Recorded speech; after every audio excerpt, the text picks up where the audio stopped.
ओम शांति।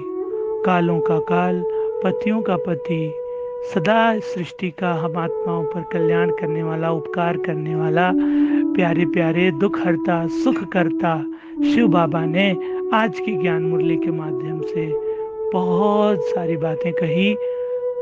और एक बात कि काम जीत तो जगत जीत, काम चिता पर बैठकर हम सभी आत्माओं ने अपना मुंह काला कर लिया है। और पतित बनने के बाद हम पुकारते आए 2500 वर्ष से, अपकार करते आए, पुजारी बनकर, भक्त बनकर हम सदा और नीचे गिरते आए। फिर उठाने का काम उस कल्याणकारी पुरुषोत्तम संगम युग पर शिव बाबा आकर कर रहा है और हमें उठा रहा है।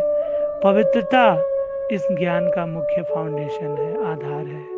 पवित्र बनेंगे तो योगी बनेंगे, या यूं कह लें कि योगी बनेंगे तो पवित्रता को धारण कर पाएंगे।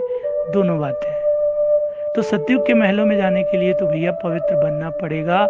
बिना काम विकारों पर विजय प्राप्त किए, बिना पवित्र बने आप सतयुग में जा ही नहीं सकते। 5000 वर्ष के एक एक सेकंड पर परमात्मा शिव बाबा का उपकार ही उपकार है। यदि हम ध्यान दें तो द्वापर काल के बाद, क्योंकि सतयुग त्रेता तो बाबा उसकी रचना करते हैं, उस पर हम नहीं जाएंगे, वह सर्वविदित है ही। द्वापर काल के बाद हम जब पुजारी बनते हैं, अपनी पूजा करते हैं, तो भक्तों का कल्याण, मनवांछित फल देना, हम मूर्तियों के माध्यम से उन्हें वरदानों से भरपूर कराना, साक्षात्कार कराना आदि जो भी कार्य है वो कौन करता है? परमात्मा शिव बाबा करता है, निस्संदेह। तो ऐसे शिव बाबा को हम 2500 वर्ष से क्या देते हैं? और फिर इस ज्ञान में चलने के बाद भी यदि हम काम द्वार पर, काम विकार पर विजय प्राप्त नहीं कर पाए हैं, काम द्वार पर ताला नहीं लगाए हैं, तो लानत है।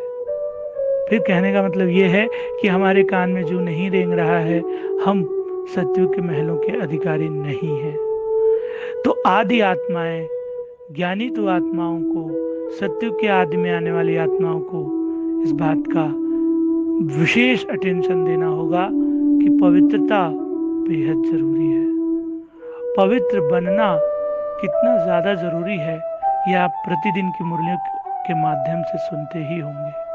तो ज्ञान मुरली का सिमरन करने के बावजूद भी यदि काम, क्रोध, लोभ, मोह, अहंकार का अंश हमारे अंदर है तो लानत है। यदि हम निर्विकारी ही नहीं बन पाए हैं तो निराकारी और निरहंकारी कैसे बनेंगे? तो निर्विकारी बनना बेहद जरूरी है। मैं स्वयं से भी ये बात कह रहा हूं कि यदि हम काम विकार पर विजय प्राप्त नहीं किए हैं, क्रोध, लोभ, मोह, अहंकार के वशीभूत हैं, तो हमारे ज्ञान सुनाने का, सुनने वालों पर उसका कोई असर नहीं होगा। तो शक्ति को धारण करें, शिव शक्ति बनकर इस अशांत बारूद के ढेर पर बैठी हुई आत्माओं का कल्याण करें।